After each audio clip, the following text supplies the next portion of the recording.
మిరియాల స్నేహ అనే 10th class అమ్మాయి రామాయణాన్ని సంక్షిప్తంగా రాసింది. దాన్ని గతంలో ఒక వీడియో చేసాం. దానికి అనుబంధంగా అది రామాయణ రచనకు శ్రీకారం చుట్టిన విధానం అయితే, ఇది బాలకాండ గురించి ఆ పాప ఇలాగా చెప్పింది. దాన్ని నేను ఇప్పుడు అలాగా ఏదో ఒక రకంగా ప్రజలకు అందిద్దామని, అంటే దీన్ని ఆమె యొక్క సహశక్తిని ఏమో అందరికీ తెలియపద్దాం అనే చిన్న ప్రయత్నం ఇది. రామాయణం రామాయణం మారుస్తుంది మన జీవన గమనం. రామాయణం ఇది రామాయణం కనివిని ఎరుగని పారాయణం. ఆది కవి అయిన వాల్మీకి రామనామాన్ని పలికించి రచించాడు రామాయణం. భూతలములో లేనిది భవిష్యత్తులో రానిది రామాయణం ఇది రామాయణం. వాల్మీకి రచించిన రామాయణం. గొప్ప పాలకుడు దశరథుడు అయోధ్య నగరానికి నరేంద్రుడు. సంతానము లేక దుఃఖించను క్రతువు చేయుటకు నిశ్చయించను. విష్ణువే సంతానమై తీర్చెను తాపము. ఆ శంఖ చక్రధరుడే కౌసల్యాపుత్రుడుగా, ఆ వైకుంఠవాసుడే దశరథ రాముడుగా. నవమి నాడు కౌసల్యకు శ్రీరాముడు, దశమి నాడు కైకేయికి భరతుడు. సుమిత్ర లక్ష్మణ శత్రుఘ్నులు జన్మించారు. ఆ వార్తకు ప్రజలు ఎంతో ఆనందించారు. ఒకనాడు దశరథుడు సభలో ఉండగా, పుత్రుల వివాహమనే చర్చలో ఉండగా, అడుగు పెట్టాడు విశ్వామిత్రుడు. సృష్టికి ప్రతి సృష్టి చేయగల సమర్థుడతడు.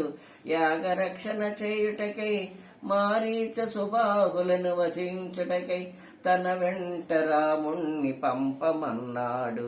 దశరథుని గుండెలో రాయపడింది, అతని గుండె ఎంతో గాయపడింది.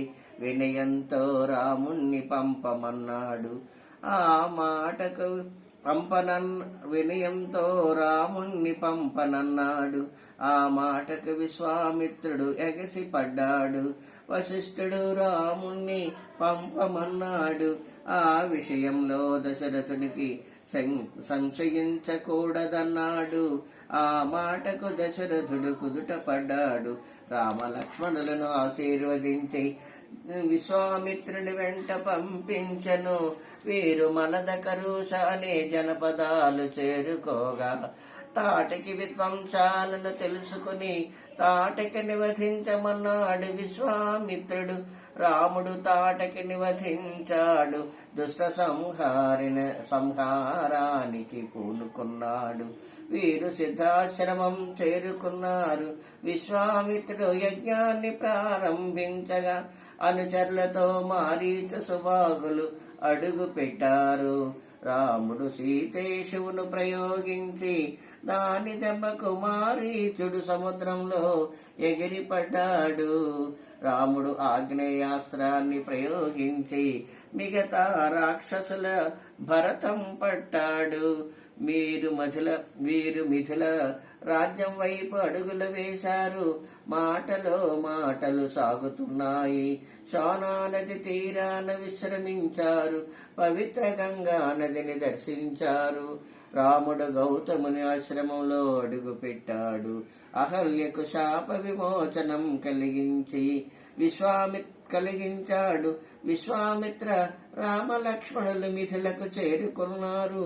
వీరిని జనకుడు ఆశీర్వదించాడు. రామలక్ష్మణులు ధనుస్సును చూడాలనుకుంటున్నారని వారి ముచ్చట తీర్చమని మిథిలకు ప్రభువైన జనకుణ్ణి కోరాడు. విశ్వామిత్రముని జనకుడు భూమి దున్నుతుండగా నాగలి చాలిన ఒక పాప దొరికిందని ఆమె తన కుమార్తె అని పలికాడు. ఆ మిథిల నరేంద్రుడు ఆ శివధనస్సు నిక్కు పెట్టగలవాడే, సీతకు తగిన భర్త అన్నాడు. విశ్వామిత్రుడు శివధనస్సును తెప్పించగా రాముడు శివధనస్సును పట్టుకున్నాడు. వింటి నారిని సంధించగా అల్లెతాడును లాగగా శివధనస్సు విరిచాడు శ్రీరాముడు. శ్రీరామునకు సీతకు లక్ష్మణుని ఊర్మిలను భరతునికి మాండవిని శత్రుఘ్నికి శృత కీర్తినిచ్చి కళ్యాణమును నిశ్చయించను. వైభవంగా వివాహము జరిపించను. దారిలో రాముడికి పరశురాముడు రుద్రుడులా ఎదురయ్యాడు. రాముడు వైష్ణవ సనస్సునకు పెట్టాడు. పరశురాముడు వాటమును అంగీకరించాడు. మహేంద్ర పర్వతానికి వెళ్ళిపోయాడు. దశరథాది ప్రముఖులు అయోధ్యకు చేరుకున్నారు అనేది రామాయణంలో అయోధ్యకాండని గురించి సంక్షిప్తంగా ఈ మిరియాల స్నేహాన్ని పాపరచించింది. దీన్ని కూడా అందరూ ఆదరిస్తారని సంక్షిప్తంగా తెలిసింది కాబట్టి పూర్తి వివరాలు లేవు. అందరూ అందరూ అర్థం చేసుకుంటారని మనవి. జై శ్రీరామ్.